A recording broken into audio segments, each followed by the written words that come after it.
to Maria's account that when Carol and I got here without passports, it actually was a very nice gesture on the part of the Irish government to arrange it, because they knew that I was coming here as a guest of Amnesty International to speak at a campaign they were conducting, condemning the government for its participation in the globalized terror campaign at Shannon Airport. But they went ahead anyway.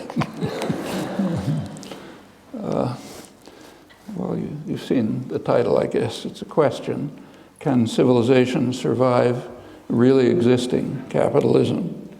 In referring to really existing capitalism, I have in mind what really exists and is called capitalism, though whether that's what it should be called is another question.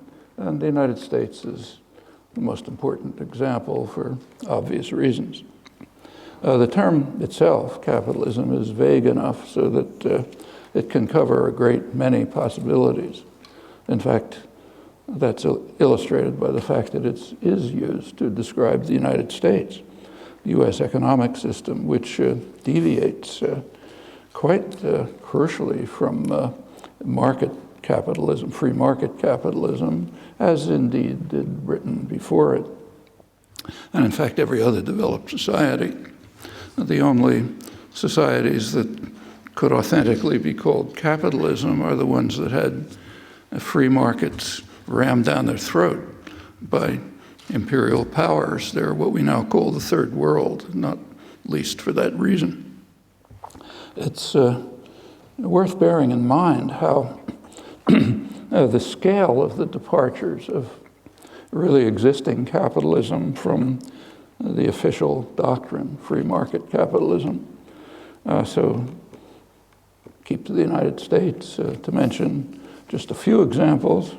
In the past 20 years, the share of profits of the largest 200 corporations in the United States has risen very sharply, partly as a result of the internet, which was supposed to have the opposite effect, but it's having the effect of intensifying the oligopolistic character of the core U.S. economy.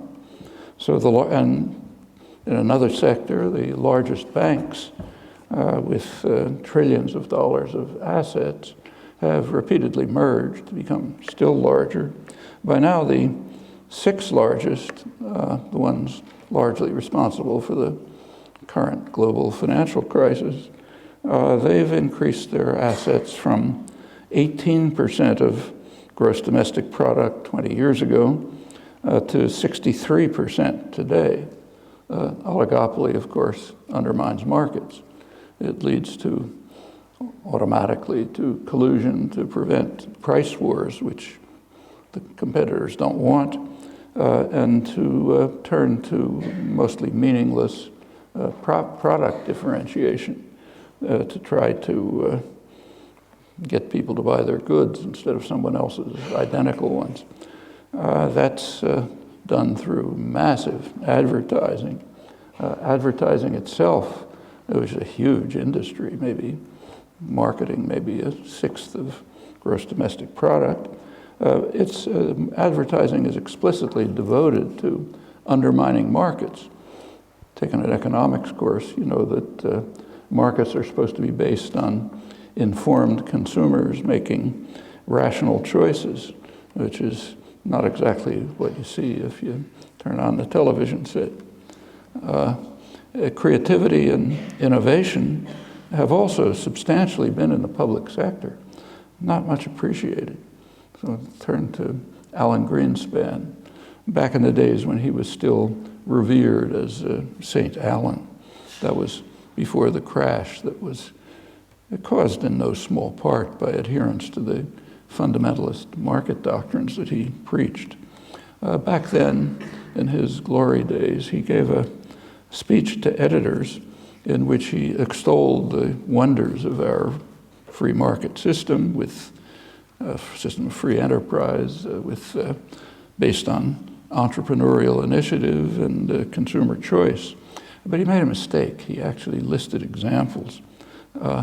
Every example that he listed was a textbook case of the crucial role of the state sector all the way through. There was actually one exception, which was an instructive one in itself, namely transistors. Transistors were developed at a private laboratory, Bell Telephone Laboratories. And the lab was a great lab for a long time. That's when AT&T had a government-insured monopoly over telephone service, so it could therefore impose monopoly pricing, had great resources. It could use them to establish a terrific lab. As soon as the company was broken up, the lab had to be dismantled. It's still there, but it's now devoted to the short-term applications for the industry. Furthermore, the transistor development, though it did take place in the lab, was based extensively on wartime technology, Second World War technology, which is, of course, all in the state sector. And there was no market for high-end transistors. They were much too expensive. So therefore, the government bought 100% of them. Procurement, incidentally, is a major form of government subsidy to industry. Actually, there's a kind of an analog here in the way the core sectors of the Irish economy have developed. Construction services, very substantially through government kind of procurement, paying them off to do things for which there's no demand. St. Allen's speech, incidentally, was at the same time when he was testifying to Congress and soberly explaining the wonders of the great economy that he was directing, to great acclaim at the time, which he attributed to what he called growing worker insecurity. That is, intimidating workers so that they won't make any irrational efforts to try to keep wages up to inflation, let alone up to productivity, which they ought to be kept up to. That's an obvious contribution to the health of the economy under really existing capitalism. Computers and the internet, and in fact the basic components of the IT revolution, they were in the state sector substantially for decades before they were handed over to private companies for marketing and profit.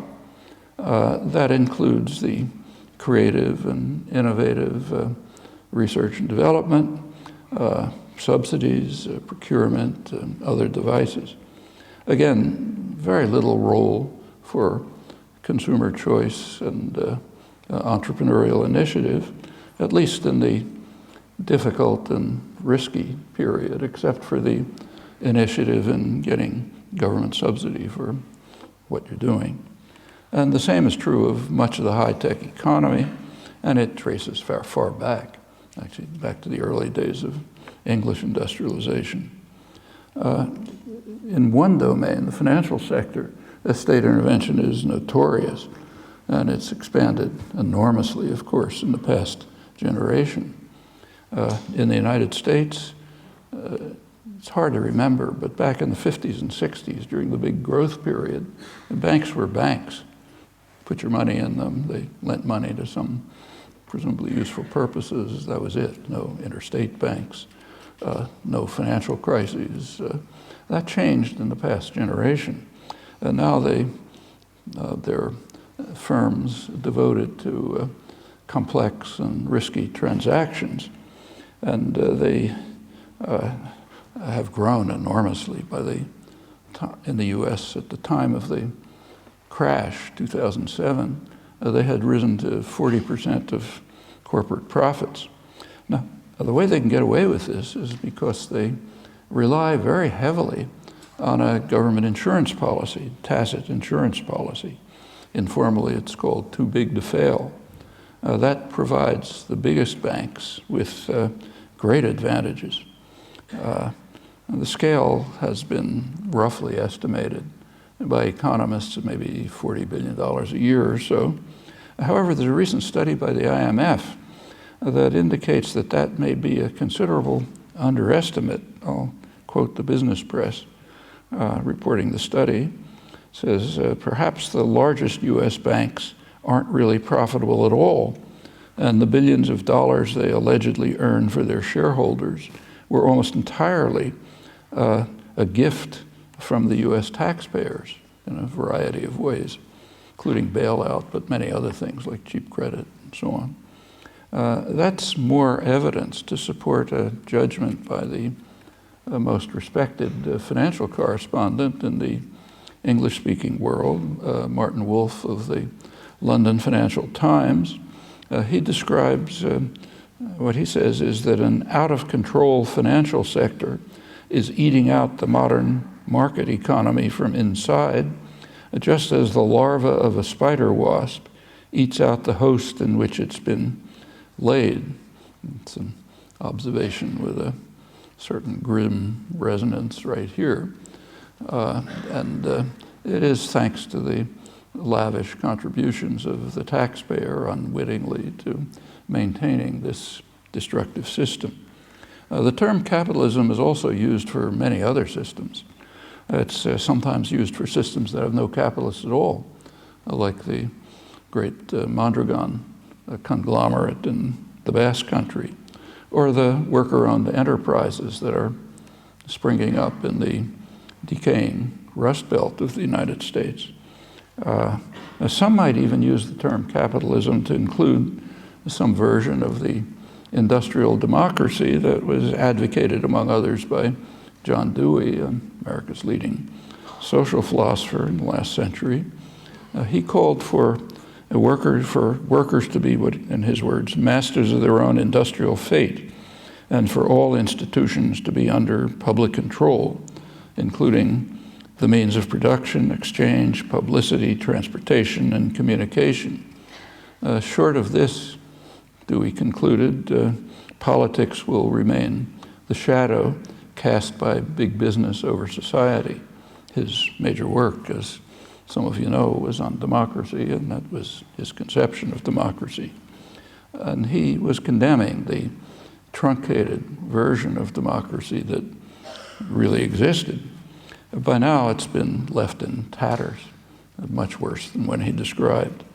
By now, control of the government, I'm again talking about the United States, but not very different elsewhere. Control of government is very narrowly concentrated at the peak of the income scale. The large majority down below are effectively disenfranchised. That's been shown pretty well by just mainstream political science. It's one of the major topics is investigating the very rich poll data, so you know what people think, and of course you can take a look at policies so you can compare them. And recent research right in the mainstream estimates that the lower 70% on the income wealth scale have essentially no influence on policy. So they are effectively disenfranchised. Influence increases slowly as you move up the rest of the scale. When you get to the very top, they get what they want. There's always been a lot of truth to that, but it's increased enormously during the past 30-odd years of the neoliberal period, really an assault on the population. Very harmful just about everywhere it's been applied. You've suffered from it here. The current political economic system is actually a form of plutocracy. It's very misleading to call it democracy. Diverges radically from democracy, if by democracy we mean political arrangements in which what the public thinks has some influence on policy. There have been serious debates, academic debates over the years, about whether capitalism is in principle consistent with democracy. But if we talk about really existing capitalism, the question's answered. Certainly not. Really existing capitalist democracy for short, RECD, you can pronounce it RECT if you like, they are radically incompatible. That's easily demonstrated. For reasons to which I'll return, it seems to me unlikely that civilization can survive the really existing capitalism and the sharply attenuated democracy that goes along with it. Now, an important question is whether actual democracy, functioning democracy, might make a difference. Well, it's hard to speculate about non-existent systems, but there's some reason to believe that it would. So let's just keep to the most critical, immediate problem that civilization faces. There's plenty of them, but this is the primary one, environmental catastrophe. Policies and public attitudes differ quite sharply in the United States. That's commonly the case under RECT, but strikingly in this case. Actually, there's an issue of the last issue of the Journal of the American Academy of Arts and Sciences, which goes into this, so I'll read some quotes. The researchers found that 109 countries have enacted some form of policy regarding renewable power, and 118 countries have set targets for renewable energy. In contrast to this 100 plus, the United States has not adopted any consistent and stable set of policies at the national level to foster the use of renewable energy. Now it's not public opinion that's driving policy off the international spectrum. Quite the contrary. The public is much closer to the global norm than policy is, and much more supportive of actions to confront the likely environmental disaster that we're facing, maybe not too far off, could be lives of our grandchildren. Here's what the researchers found, same issue. Huge majorities of the public have favored steps by the federal government to reduce the amount of greenhouse gas emissions generated when utilities produce electricity. In 2006, 86% of respondents favored requiring utilities, or at least encouraging them with tax breaks, to reduce the amount of greenhouse gases they emit. Also in that year, 87% favored tax breaks for utilities that produce more electricity from water, wind, or sunlight. And these majorities have been maintained up to the most recent studies. Very sharply different from policies, I just quoted. Well, the fact that the public is influenced by science is deeply troubling to those who dominate the economy and largely control state policy. And it's a very interesting current illustration of that. There's an organization called ALEC, the American Legislative Exchange Council. It's a corporate-funded organization that writes legislation that they try to induce states to adopt.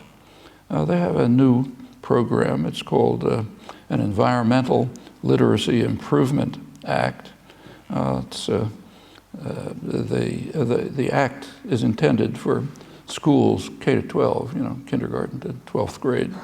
And the act, I'm quoting it now, the act mandates balanced teaching of climate science through these years. Balanced teaching is a code phrase that means teaching climate change denial in order to balance mainstream climate science. It's analogous to what's called balanced teaching that's advocated by creationists to enable the teaching of creation science in the schools. And in fact, legislation based on this act has already been introduced by a number of states. ALEC has plenty of clout because of the enormous corporate funding behind it. Of course, all of this is dressed up in rhetoric about the wonders of critical thinking, no doubt a fine idea, but you can think up better choices than an issue that threatens decent survival and by accident happens to contribute to corporate profits. The ALEC legislation is based on a proposal, a project of the Heartland Institute. That's a corporate-funded institute that's dedicated openly to rejection of the scientific consensus on climate change. The institute project calls for a global warming curriculum for K-12 classrooms. It aims to teach that there is a major controversy over whether or not humans are changing the weather. And in fact, there is a controversy. It's regularly reported in the media. On one side, you have the overwhelming majority of scientists, all the world's major national academies of science, all the professional science journals, the IPCC, the UN Intergovernmental Panel on Climate Change.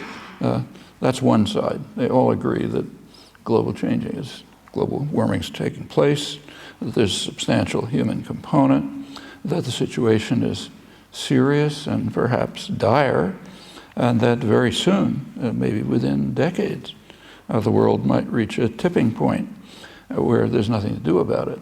The process will begin to escalate sharply and will be irreversible with very severe economic and social effects. It's pretty rare to find a consensus of that nature on a complex scientific issue. Now, there is another side. It consists of skeptics, including a few serious, respected scientists, who caution correctly that much remains unknown, which means it might not be as bad as anticipated, or it might be worse. Only the first part is reported. And then omitted from the contrived debate altogether is a much larger group of skeptics. These are highly regarded climate scientists, happens to include the climate change group in my own university, MIT, and they regard the regular reports of the IPCC as much too conservative. And they've been repeatedly proven correct, unfortunately, but they're not part of the public debate, although they're very prominent in the scientific literature. Well, the Heartland Institute and ALEC are just one part of a huge campaign by corporate lobbies to sow doubts about the near unanimous consensus of scientists that human activities are having a major impact on global warming with possibly ominous implications. And there's nothing hidden about the campaign. It's quite public.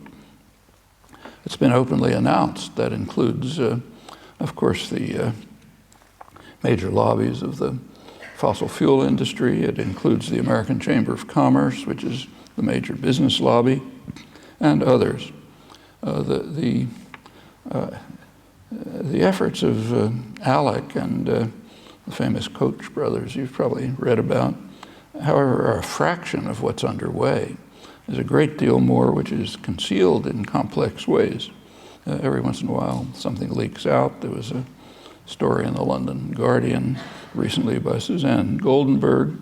She finds that conservative billionaires used a secretive funding route to channel nearly $120 million, that's last year, to more than 100 groups casting doubt about the science behind climate change, helping to build a vast network of think tanks and activist groups working to a single purpose, to redefine climate change from neutral scientific fact to a highly polarizing wedge issue for hardcore conservatives. And the propaganda campaign has apparently had some effect on public opinion in the United States, which is a little more skeptical than the global norm, not much. But the effect is not significant enough to satisfy the masters, and that's why you have sectors of the corporate world that are launching their attack on the educational system in an effort to counter the dangerous tendency of the public to pay attention to the overwhelming conclusions of scientific research. A couple of months ago, there was a meeting of the Republican National Committee, if you read about it. One governor, Governor Bobby Jindal of Louisiana, warned the Republican leadership, his words, "We must stop being the stupid party. We must stop insulting the intelligence of voters." But ALEC and its corporate sponsors disagree. They want to go much farther, turning it into the stupid nation. And they're doing it for quite principled reasons. And these are rooted in these central institutions of RECT. One of the dark money organizations that's funding climate change denial is a group called Donors Trust. It's also a major contributor to efforts to deny voting rights to poor blacks in the United States, poor generally. There's a good reason for that. It's perfectly sensible. They tend to be Democrats. And if you look at their attitudes, they even tend to be social democrats, welfare state measures and things like that. They might even go so far as to pay attention to science, unlike those who are trained properly in critical thinking by balanced teaching. And these efforts direct attention to another aspect of RECT, which is quite important. Roughly half the population in the United States doesn't vote. And if you look at the non-voters, it's skewed towards the lower end of the income scale, heavily in fact. And overwhelmingly, they identify themselves as Democrats, and their attitudes tend towards social democratic. There has been no serious inquiry into why they don't vote. Probably one reason is the many barriers that are placed in their way. These are modern versions of the old poll tax and other devices that were designed to keep the rabble in their place. But it's likely that one reason is that without studying the professional literature, they just know that their opinions don't matter, even if expressed in the ballot box. So why take the trouble? Well, turning to the most serious threat to decent survival, the major science journals regularly give a sense of how surreal is this corporate campaign to produce a stupid nation. So take Science, the major scientific weekly in the United States. A couple of months ago, it had 3 items, side by side, news items. One of them reported that 2012 was the hottest year on record in the United States. That continues a long trend. The second reported a new study by the U.S. Global Climate Change Research Program, which provided additional evidence for that rapid climate change is the result of human activities. They also discussed likely more severe impacts. And the third news item reported the appointments to chair the committees on science policy that were chosen by the U.S. House of Representatives. Now, the House of Representatives is overwhelmingly Republican, though the votes for House are overwhelmingly Democratic. Last election was striking. That's another consequence of the shredding of the political system.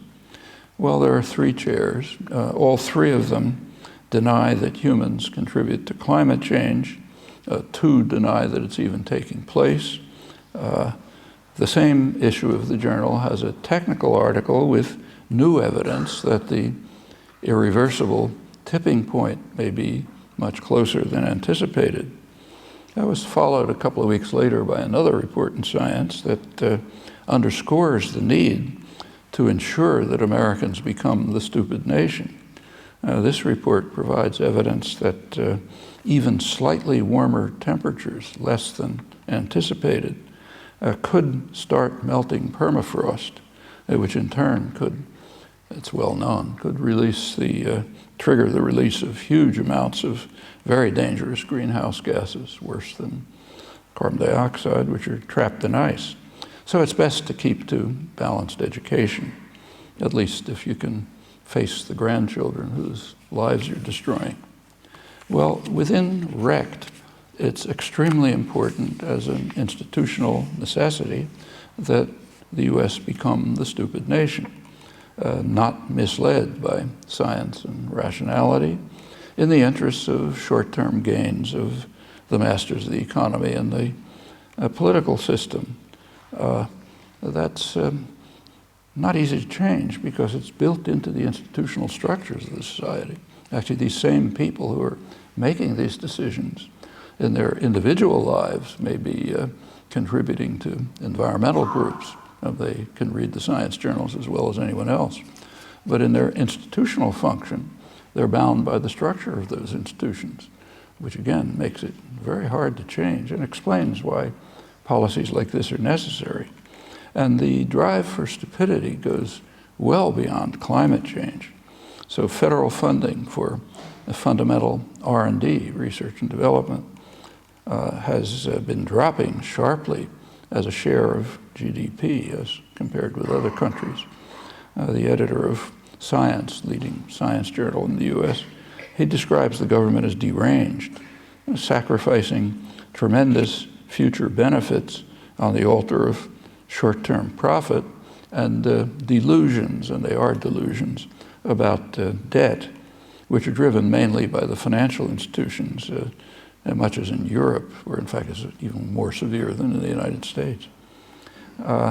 These commitments are deeply rooted in the fundamentalist doctrines that are preached within RECT, although observed in a highly selective manner if you look closely. We're given a couple of examples, because it's also necessary to preserve a very powerful state to serve the interests of wealth and power. It's what economist Dean Baker calls a conservative nanny state. Well, it goes beyond this. Market fundamentalism has a number of built-in, and in fact quite well-known, deleterious effects.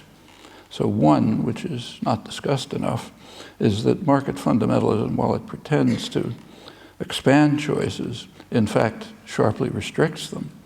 So for example, if I have to get to home from work, I have a choice in the market as to whether to buy a Toyota or a Chevy, let's say. But I can't choose between buying a car and having a public transportation system. That's not a choice that's open in principle in a market system. It requires collective decision making, and that's not an option. And in fact, it's under RECT, with the tattering of democracy, it's a diminishing option. And you can see the consequences.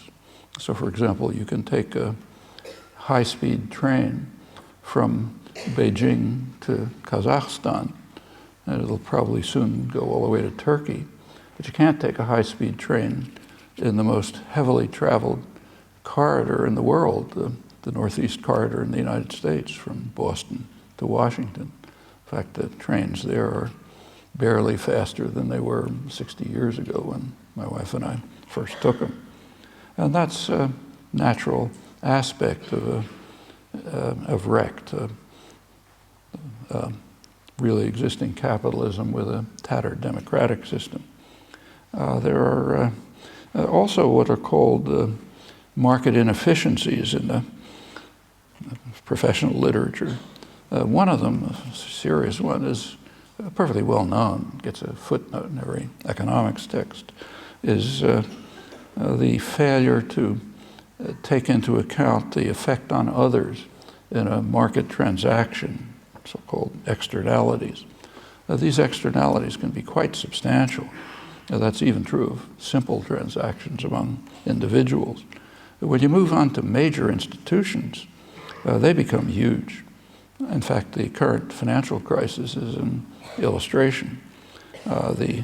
It's partially traceable, substantially traceable, to the ignoring of what's called systemic risk. That is the risk that if some risky transaction has taken place, maybe the whole system will collapse. That's not a new discovery, incidentally. 15 years ago, the height of the euphoria about efficient markets, there were two prominent economists, one English, one American, John Eatwell and Lance Taylor. They wrote an important book, Global Finance at Risk, in which they spelled out the consequences of these market inefficiencies, and dire consequences. We're now living with another one. It'll be worse to come.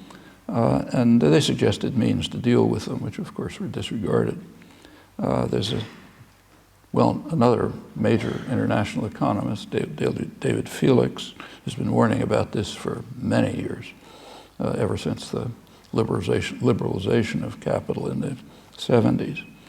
He's been warning that the increasing frequency of financial crises during the period of financial liberalization could terminate in an uncontrollable one. And he had good arguments for it. In fact, there was plenty of evidence that was beginning to happen. But these voices were unheard during the corporate-sponsored deregulatory rage with, incidentally, the intellectual backing of theses about efficient markets and rational behavior that had no empirical basis, but were proclaimed with great confidence within the economics profession between every two market collapses. The minutes of the Federal Reserve, the U.S. Central Bank, which are released after 5 years. It's quite an open society, the U.S. You can learn a lot about what's going on. They've just released the 2007 transcripts, and they make interesting reading. 2007, the whole system was crashing. But here's a group of very distinguished economists and major banking system professionals. They couldn't see that the huge housing bubble, which is based on no economic fundamentals, by then had reached $8 trillion of meaningless paper money, that it was happening. There's nothing in the transcripts to recognize what's happening before their eyes. And there's a good reason. There's a religion. The religion is market fundamentalism.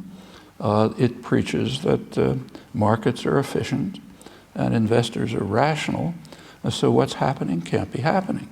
So therefore we march ahead into the next disaster. Well, after the predicted disaster occurred, there were a few people predicted it, leading economists, again, right in the mainstream, reported what they called an emerging consensus on the need for macroprudential supervision of financial markets. That is, paying attention to the general stability of the financial system and not only its individual parts. Two prominent international economists stated that there's a growing recognition that our financial system is running a doomsday cycle. Whenever it fails, we rely on lax money and fiscal policies to bail it out. This response teaches a lesson to the financial sector. Take large gambles, get paid handsomely, and don't worry about the costs because they'll be paid by taxpayers. And the financial system is thus resurrected, they say, to gamble again and to fail again, worse each time. The official of the Bank of England, who's responsible for financial stability after the later crisis, described it as a doom loop. Well, there is legislation being considered in the United States. It's the so-called the Dodd-Frank bill. It's supposed to put Band-Aids on the sores, doesn't go very deep. But it's, as always, being whittled down by armies of corporate lobbyists who are not countered. There are no lobbyists for the public interest under RECT, just for the banks. And it's very unlikely that much will come of the legislation after they're done with it. So we'll march on to the next and probably even worse crisis. It's been a regular occurrence over the past 30 years, ever since Reagan in the United States, and none before, no crises before because the New Deal regulations were in place, and there were capital controls on international financial flows up until 1970. incidentally, under IMF rules, which still exist.